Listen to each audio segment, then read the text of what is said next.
Exodus chapter 12.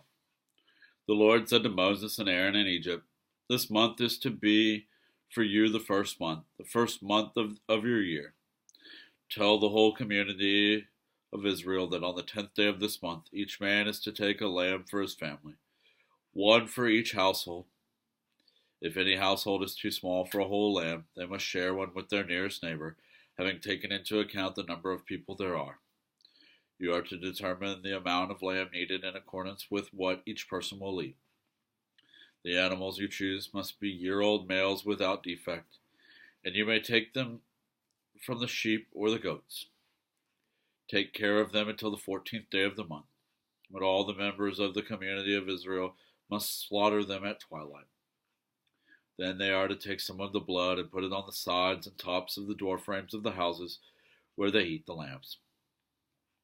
That same night they are to eat the meat roasted over the fire, along with bitter herbs and bread made without yeast. Do not eat the meat raw or boiled in water, but roast it over a fire, with the head, legs, and internal organs. Do not leave any of it till morning. If some is left till morning, you must burn it. This is how you are to eat it, with your cloak tucked into your belt, your sandals on your feet, and your staff in your hand.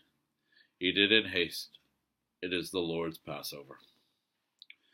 On that same night I will pass through Egypt and strike down every firstborn of both peoples and animals, and I will bring judgment on all the gods of Egypt. I am the Lord. The blood will be a sign for you on the houses where you are, and when I see the blood I will pass over you. No destructive plague will touch you when I strike Egypt. This is a day you are to commemorate. For the generations to come you shall celebrate it as a festival to the Lord, a lasting ordinance.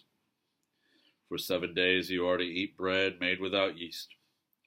On the first day remove the yeast from your houses. For whoever eats anything with yeast in it from the first day through the 7th must be cut off from Israel. On the first day hold a sacred assembly, and another one on the 7th day.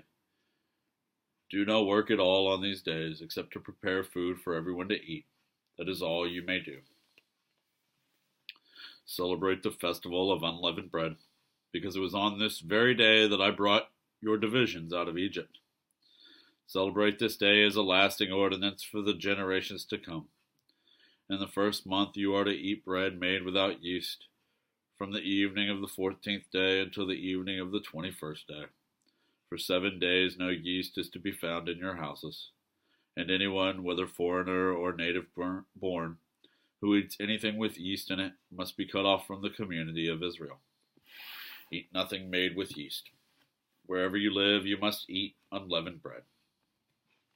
Then Moses summoned all the elders of Israel and said to them, "Go at once and select the animals for your families and slaughter the Passover lamb. Take a bunch of hyssop, dip it in the blood in the basin, and put some of the blood on the top and on both sides of the door frame. None of you shall go out of the door of your house until morning. When the Lord goes through the land to strike down the Egyptians, he will see the blood on the top and sides of the door frame, and will pass over that doorway. And he will not permit the destroyer to enter your houses and strike you down. Obey these instructions as a lasting ordinance for you and your descendants. When you enter the land that the Lord will give you as he promised, observe this ceremony. And when your children ask you, 'What does this ceremony mean to you?' then tell them, 'It is the Passover sacrifice to the Lord, who passed over the houses of the Israelites in Egypt and spared our homes when he struck down the Egyptians.' Then the people bowed down and worshipped. The Israelites did just what the Lord had commanded Moses and Aaron. At midnight the Lord struck down all the firstborn in Egypt, from the firstborn of Pharaoh who sat on the throne to the firstborn of the prisoner who was in the dungeon, and the firstborn of all the livestock as well. Pharaoh and all his officials and all the Egyptians got up during the night, and there was loud wailing in Egypt, for there was not a house without someone dead. During the night Pharaoh summoned Moses and Aaron and said, 'Up, leave my people, you and the Israelites. Go worship the Lord as you have requested. Take your flocks and herds as you have said, and go, and also bless me." The Egyptians urged the people to hurry and leave the country, for otherwise, they said, "we will all die." So the people took their dough before the yeast was added, and carried it on their shoulders in kneading troughs wrapped in clothing. The Israelites did as Moses instructed and asked the Egyptians for articles of silver and gold and for clothing. The Lord had made the Egyptians favorably disposed toward the people, and they gave them what they asked for, so they plundered the Egyptians. The Israelites journeyed from Ramses to Succoth. There were about 600,000 men on foot, besides women and children. Many other people went up with them, and also large droves of livestock, both flocks and herds. With the dough the Israelites had brought from Egypt, they baked loaves of unleavened bread.